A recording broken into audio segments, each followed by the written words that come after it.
Thank you all for joining us today for episode 17, The Mother Movement. Today, we're going to do something a little bit different. We have been going through the evolution of Hamas in the United States from beginning, and we're working our way to present. We're also discussing how Hamas evolved abroad. But today, for episode 17, we're going to pause in that chronological documentary, and we're going to take a few moments to talk about Hamas and its mother movement, the Muslim Brotherhood. Here with us today, we have Dr. Lorenzo Vidino to talk to us about the Muslim Brotherhood and what that movement is all about. I'm Lorenzo Vidino. I'm the director of the program on extremism at George Washington University. I have been studying the Muslim Brotherhood for basically 25 years. I got interested in the topic because it's a personal story. I grew up in a neighborhood that had a very radical mosque back in the 90s. It was sort of the gateway to go to Bosnia to fight. So all foreign fighters that went to Bosnia to fight, or most foreign fighters, went through that mosque in Milan and received documents, training, and different kinds of support from the local network. It was a quintessential jihadist mosque, but digging into that mosque, and at the time I was studying, but I was a reporter for a local newspaper, we identified the fact that that mosque was owned by members of the Muslim Brotherhood, by very senior and very wealthy members of the Muslim Brotherhood. So from that moment on, to me, it's been interesting to see how those two words intersect, the word of jihadists, of groups like Al-Qaeda, people who fight terrorists, and people who dress in a suit and a tie, a very respectable businessman, but at the same time flirt with the same ideology and provide support to jihadists. So from that day on, I've been interested in the topic, been studying it 25 years. I've written 2 books about it. I interviewed probably close to 100 members of the Muslim Brotherhood, former members of the Brotherhood. My second book is in fact based on interviews with people who left the Muslim Brotherhood. I try to get information from as many sources as possible. The Brotherhood is a very complex group that acts on many levels. So I try to get, of course, internal writings of the Brotherhood, speeches. I try to see how their members act on social media. I also try to dig into their financial records. I try to, of course, see what governments, security services know and say about them. And it's really about making all these different sources of information come together to try to shed some light on a very complex, very opaque organization. The Muslim Brotherhood is the oldest and most influential Islamist group. It was founded in 1928 in Egypt by Hassan al-Banna, and the core idea was a rejection of colonialism and Western foreign influences in Egyptian and Muslim societies, and a return to an idealized Muslim past. Al-Banna's idea was that the Islamic world was in a state of crisis, was being colonized and controlled externally because it was weak, because it had abandoned its Muslim Islamic ideals. So what Al-Banna saw was a system in which Islam controls, shapes all aspects of life, both private and public, and therefore creates a perfect Islamic system of governance. What Al-Banna also created with the Muslim Brotherhood was not just an ideology, but a methodology, a system. The Brotherhood referred to the past, but used very modern systems of disseminating its ideas, of organizing itself. And that's why it became quite successful. It was this mix of a powerful idea together with a very effective methodology of action, led the Brotherhood to gain a lot of supporters, first in Egypt, and then over the years, by the 1940s, 50s, to all Arab countries and to virtually all Muslim majority countries. So pretty much every Islamist group, and by Islamist we mean groups that use Islam as an ideology, as a political ideology, trace their origins, at least from an ideological point of view, to the Muslim Brotherhood. Islam is a religion. It's a religion adopted by 1.5 billion people around the world. It has, of course, some elements that one could describe as political, because, of course, parts of the religion are unquestionably related to aspects of life and regulate aspects of life. But Islamism is a very different thing because it's a political ideology, a political project built on a very selective, literalist, at times twisted interpretation of Islam. So there's a big difference between the two, and Islamism has to do with politics and not religion. In Muslim majority countries, the goal of the Muslim Brotherhood is that of creating perfect Islamic societies, is to spread their ultra-conservative and politicized interpretation of Islam to the general population. And from there, as a natural consequence, create Islamic states, Islamic regimes, where Islamic law, interpreted in their very conservative and strict way, is adopted as the only source of law. The idea is then that all these states, so the contemporary states of the Muslim world, once properly Islamized, would also come together in a supranational entity that would be the caliphate. Unlike jihadist groups like Al-Qaeda and ISIS, the Brotherhood doesn't want to utilize violence, or at least only violence, to achieve these goals. Its main idea is that of dawah, proselytism, dissemination of its ideology, and gradualism, trying to achieve this goal gradually. At the same time, the Brotherhood does not reject the use of violence. It simply calls for a more, let's say, contextualized, tactical use of violence. It will select which tactic to use, whether violence or not, based on assessment of the circumstances in a specific environment, while groups like Al-Qaeda and ISIS want to use violence and only violence. By the 1950s and 1960s, most Arab regimes started to see the Muslim Brotherhood as a substantial threat to their own stability. They were mostly secular regimes, and they staunchly opposed the Brotherhood. So they started cracking down on the group. And what happened is that leaders or members of the Brotherhood in Egypt, in Syria, in other Arab countries started fleeing the region, and several of them obtained political asylum in the West, in Europe and in North America. So that's sort of the embryo of the Muslim Brotherhood presence. It's not a plot by the Brotherhood to set up a presence in the West. It kind of happened serendipitously. But what also happened is that at the time, students from the Middle East were coming to Western universities, and American universities in particular, to further their studies. And a few of those students from the Middle East were members or sympathizers of the Brotherhood. So what we start to see on the ground, particularly when it comes to the United States in universities in the Midwest, is that we see the first formations of small clusters of senior members of the Brotherhood who have obtained political asylum, and junior members or sympathizers who have come as students, and they come together and form the first infrastructure of the Brotherhood at the time. Very small at the time, the first mosques, the first student organizations, the first newspapers, the first conferences, and they replicate, obviously on a micro level, the very same dynamics and structures of their countries of origin.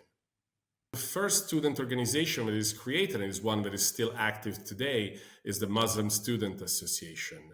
So the students with an Islamist background from different countries, some were from Arab countries, some were even Shia, some were from sub-Saharan Africa, but Arabs were the ones sort of leading together with Kurds, were the ones leading this organization. They came together from different campuses, mostly in the Midwest, and they created in the early 60s the Muslim Student Association. Now, in typical Brotherhood fashion, we see two dynamics from the beginning. The first is that these organizations don't call themselves the Muslim Student Association, and then the others that will be spawned later, don't call themselves Muslim Brotherhood. They don't openly identify themselves as Muslim Brotherhood. And that's a pattern that we will see until today. There's no organization in the West that openly recognizes its affiliation to the Brotherhood. The reason for that is that they understand that openly identifying themselves as such would open them to a variety of negative consequences that would range from possibly prosecution or negative security implications for them, even though the Brotherhood is not a designated terrorist organization in any Western country, is still seen negatively and suspiciously by virtually all security services. And on a political level, they understand that being affiliated with the Brotherhood is not a great selling point. The tactics that these groups have adopted in the West is that of being seen or trying to be seen as moderate representative interlocutors, moderate representative of the Muslim community and interlocutors of Western political establishments. Closely being associated to the Brotherhood is not exactly something that is advantageous when one tries to do so, because of course the Brotherhood in the Middle East is openly anti-Semitic, anti-Western, has positions that are unacceptable from a Western point of view. So creating at least this, trying to create this perception that these entities have nothing to do with the Brotherhood in the Middle East is something that helps them in their attempt to be seen as moderate representatives of the Muslim community and engaging Western establishments. The embryo that was created in the 50s, the 60s, the Muslim Student Association, grew spectacularly in the following 30, 40 years. And that's for a variety of reasons. One is a larger number of people coming from the Middle East and just increasing the size of these networks. The second is, in typical Brotherhood fashion, their activism, their ability of the members in the United States to create an infrastructure. We have to remember that the Brotherhood is a very selective organization. No one applies to be a member. You are selected based on a variety of skills that the spotters within the Brotherhood identify, and being extremely clever, extremely well educated, extremely driven are some of the key features they look for. It's an elite group. I'm hard pressed to think of any Brotherhood member who doesn't have at least one graduate degree. And so these people are very good at understanding the environments and creating structures, and of course being driven by ideology. The third overlapping factor that led to this growth in Brotherhood structures is the access to ample funding. From the 1960s, but particularly in the 70s, the Brotherhood in the United States, as in all Western countries, managed to have access to massive amounts of funding coming from Arab Gulf countries, mostly. From Saudi Arabia to other Gulf countries, whether it was state funding or funding from individual donors, we're talking about hundreds of millions of dollars flowing in and funding the growth of this network, funding the construction of mosques, funding the creation of the myriad of organizations that spawned from the cluster of the Muslim Student Association. So by the 1980s, we can talk of maybe 50, 60 organizations at the national level, and then more at the local level, that are part of this network.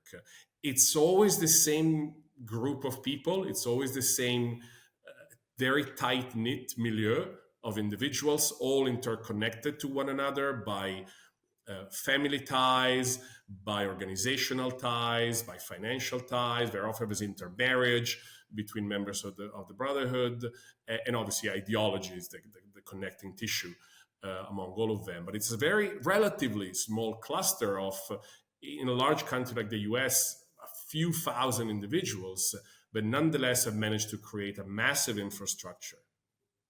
Well, because America is a crucially important country and it shapes the destiny of the world and in the Middle East in particular. By the 1980s, the leadership of the global Muslim Brotherhood have understood that the presence of the movement in Western country, from something that just happened, as we discussed, had become something permanent and growing. And the idea, and there's a very famous book written by Yusuf al-Qaradawi, which at the time was the spiritual leader of the Muslim Brotherhood based out of Qatar, extremely influential. And he basically said, this presence is something we should exploit. We should use this presence in the West to do a variety of things. One of them is controlling Muslim communities, being able to spread our view of Islam to the diaspora communities in the West in a way that we cannot do back in the Middle East, because in the West we can enjoy freedoms that we cannot back in the Middle East. But the second goal that Qaradawi describes is that of influencing policy making in Western capitals. The idea that the structures, the networks that the Brotherhood created in the West almost by chance in the 50s and 60s had grown and could become a lobbying group, could play the game and start influencing policy making on issues that matter to them. And that means influencing, for example, positions in the West on the Israeli-Palestinian conflict, on the Muslim Brotherhood itself, on how the West views the movement. And the idea was conceived of then really once the establishment phase of the Brotherhood was over, and that's by the 1980s, to move to the second phase, which is to influence opinions and policy in the West. And there are documents, including some that have been seized in the United States in operations carried out by the FBI and then later introduced as evidence in the Holy Land Foundation case, that show that in the typical Brotherhood fashion of being very deliberate, very strategic, very bureaucratic, so all these documents, these memos, exactly like if we're talking about a big corporation and a board meeting and senior officials in that company discussing the strategic future of that company, Brotherhood members in America were doing the same and still do the same, which is to strategize about the future. And there's a document in particular that talk about how the movement should influence policy making in America, but with the ultimate goal of, and the quote here is pretty spectacular, is sabotaging their miserable house from the inside. The idea that at the end of the day, we're going to influence American opinion and policy making, but with the idea of eventually destroying America, which is of course seen as the ultimate enemy of the Muslim Brotherhood, the ultimate obstacle in the way of what the Brotherhood wants to obtain in the Middle East. From the very beginning, the Brotherhood, and this is typical Brotherhood modus operandi, the brothers created dozens and dozens of organizations. There's different reasons as to why the brothers do that. One is specialization. Every entity works on a specific task. Some are more engaged in charitable activities, some more in financial, some more in political, some more in educational. So even though it's kind of the same group of people that controls them, they're specialized. The second reason is conveying an image of being a large entity. So if, for example, a petition for a certain foreign policy topic is signed by 50 organizations, it's impressive. Now, if one digs a bit deeper, one will see that behind those 50 organizations, there's the very same cluster of maybe 200 activists, and it's all overlapping boards and overlapping directors. But still, it conveys a certain image. And the third is the idea that if one of these organizations falls, the others can survive. You don't put all your eggs in one basket.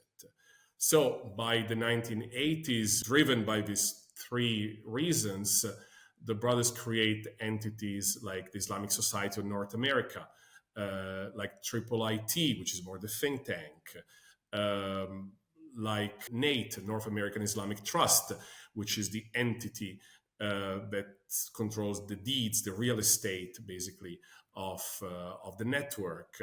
There's entities that focus more on education. There's entities that focus more on politics. So it's a very complex web of entities, and again, it conveys with different messages. Well, Palestine has always been a central topic for the Muslim Brotherhood. That goes back to the late 40s when Hassan al-Banna had made it a central part of what the Brotherhood was fighting for. And Brotherhood members were carrying out activities in Palestine, violent activities in Palestine, even before 1948. So when Hamas, which is by its own charter the branch of the Muslim Brotherhood in the Palestinian territories, when Hamas was created, the global Muslim Brotherhood, of course, came to support it. It's the global branch, it's a local branch of the global family, and it is fighting in a very crucial, very symbolic spot. So the network globally came to support it, and that took place all over the Middle East, all over the West, and of course also in America. Of course, America being particularly important because the positions that Washington adopts on the Israeli-Palestinian conflicts have an impact on the conflict itself. So what happened shortly after the foundation of Hamas is that the American network of the Brotherhood, and more specifically the Palestinian component, because the Brotherhood network in America is composed of people from different countries of origin, but there's always been a very substantial Palestinian component. They created a specific committee whose task was to work on the Palestinian cause. By Palestinian cause, that of course means supporting Hamas in different ways. And those different ways range from financial support to education, meaning spreading Hamas view and creating sympathy for Hamas within the Muslim community, and also providing political support to Hamas. By the early 90s, some of the core members of the Brotherhood in America felt that some of the organizations they had created and controlled for a long time were no longer purely Muslim Brotherhood. They had grown in size. There were people as part of them that were, of course, Islamist leaning, but not necessarily members of the Brotherhood. And so they created an entity that was supposed to be 100% Muslim Brotherhood, more closely reflecting the ideology and the organizational method of the Brotherhood. And that is the Muslim American Society, which was created in the early 90s in a meeting that took place between Alabama and Tennessee. The head of the Muslim Brotherhood from Egypt flew in for that meeting. That tells you, again, the importance that the Brotherhood network in America has for the global network of the Muslim Brotherhood. And that organization was created. Now, as for other organizations, and that's a common source of controversy, the question is always how closely connected to the Muslim Brotherhood in the Middle East is an organization like MAS, like the Muslim American Society, or other organizations that have been created by the Brotherhood. Are they organizationally dependent, or do they just have the same roots, same ideological roots, but there's no organizational and operational connection to the Middle East? Now, of course, these organizations claim the latter, that there's no real operational connection. I think often case what we find is that reality is a bit different. And while it might not be true that on every single decision that an offshoot of the Brotherhood in the West takes, the orders are dictated from the Middle East. But it is true that there is coordination, that there are systems of overlap, that when one action is taken in Egypt or in other countries, immediately the organization in the West adopts those measures and those positions. Members can put, this is from a bureaucratic organizational point of view, a member in Egypt can transfer their membership to the organization in America, exactly like one would move from one branch of the same, say, University of California system to another. So the connection that exists between groups like MAS and others in the US to the Brotherhood in the Middle East is not as weak and dated as it's sometimes portrayed. Well, the Muslim Brotherhood has always been seen as a threat by the secular regimes of the Arab and Muslim world, while others, particularly some of the Gulf countries, had a different relationship with the group. Now, each country should be analyzed separately, but in general, Gulf countries supported the Brotherhood, at least supported the Brotherhood abroad, not so much in their own on their own territory. But a lot of these dynamics really changed with the Arab Spring. So starting in 2011, when the Brotherhood gained power democratically in Egypt, in Tunisia, and in some other ways also became influential in other countries like Libya. That, of course, created shockwaves in the region.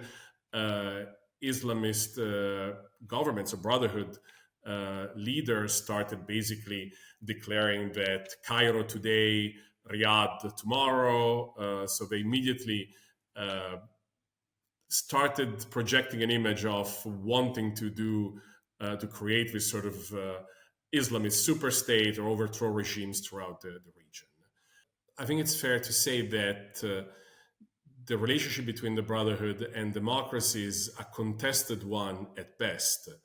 The Brotherhood, being the quintessential pragmatic movement, will participate in elections, but it doesn't mean that it has a deep belief in the concept of democracy. It simply sees the democratic process as a way to obtain power.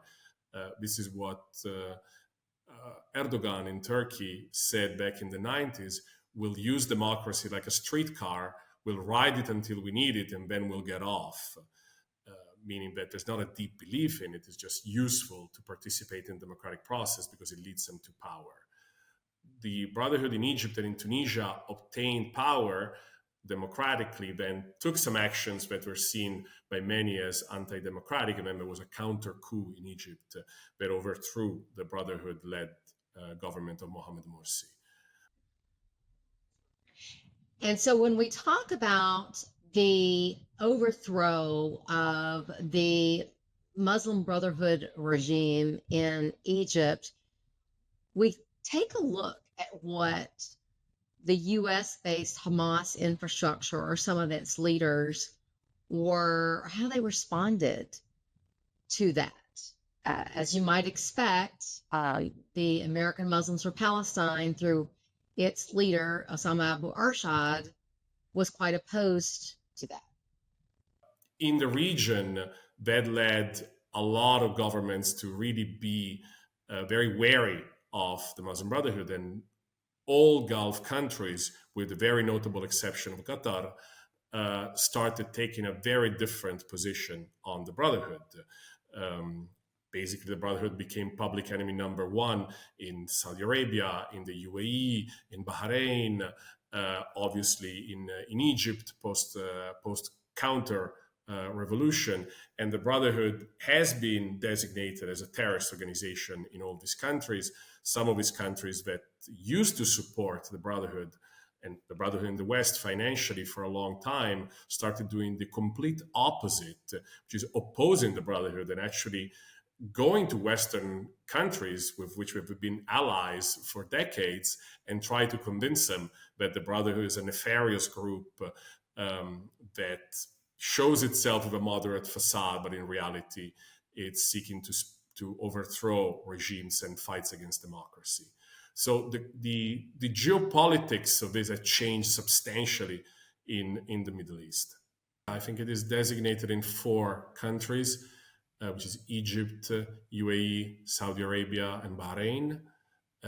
Other countries would look at it with suspicion at best. Jordan also recently outlawed the Brotherhood. That's fairly recent. Other governments seek to, at times, appease, keep at bay, sometimes crack down on the Brotherhood. Bottom line, throughout the region is seen with suspicion at best. The US has a very complex relationship with the Brotherhood, and one that I would characterize as incoherent. Generally speaking, the US does not see the Brotherhood in a positive way. It sees it as problematic, anti-Western, anti-American, anti-democratic. I think there's a general understanding of that. But first of all, it has at times historically flirted with the Muslim Brotherhood, thinking that it could be a tactical ally in certain battles. During the Cold War, the Brotherhood was seen as potentially an ally against communist regimes. The Brotherhood hated the communists by virtue of being against religion. So part of the US political establishment thought that they could be allies against the Soviets and Soviet-influenced regimes in the region. Fast forward to the Arab Spring, the US government at the time did not see the rise to power of the Muslim Brotherhood in Egypt and Tunisia as something completely negative, and it sought to create a constructive relationship with it, something that did not really materialize and something that was seen as a betrayal by a lot of our long-standing allies in the region. I would say at the same time, it's fair to say that the Brotherhood enjoys some sympathy in some quarters of the American political establishment. I think that's very fair to say that it's seen with sympathy by large swaths of academia and within State Department, within some government agencies. I think there are several people who don't see the Brotherhood as problematic. But it's not to say that large parts of the American political establishment do not have the opposite position and do see the Brotherhood as problematic. The bottom line is that there's not a coherent policy. It's sort of erratic at times. It is not a designated terrorist organization. There have been bills in the past, 2 of them very recently, as of July, that have been introduced in Congress to designate the Brotherhood as a terrorist organization, but it has never happened. Oh, there is no question that all the programmatic documents, including the 99 or 91 documents, so very similar documents that were retrieved in other investigations in Europe, where they really say the same things that those found in the United States. That strategy has been translated, at least in attempts, by Brotherhood networks over the last 30 years on the ground in the United States and other Western countries. There's no question that that gradualist strategy of creating a presence, creating tactical alliances, be seen as moderate interlocutor, infiltrate the establishment, radicalize the local Muslim population, but do so in a very quiet way to obtain power and sort of, as those documents say, sabotage from the inside. It's a strategy that is very clear to see if one pays attention at the full picture. It doesn't stop at the statements that are made by Brotherhood leaders who claim the complete opposite, claim to be constructive engagement partners. But a dry analysis of the activities of the Brotherhood on the ground of the last 40, 50 years clearly shows that they've been engaged in implementing that strategy.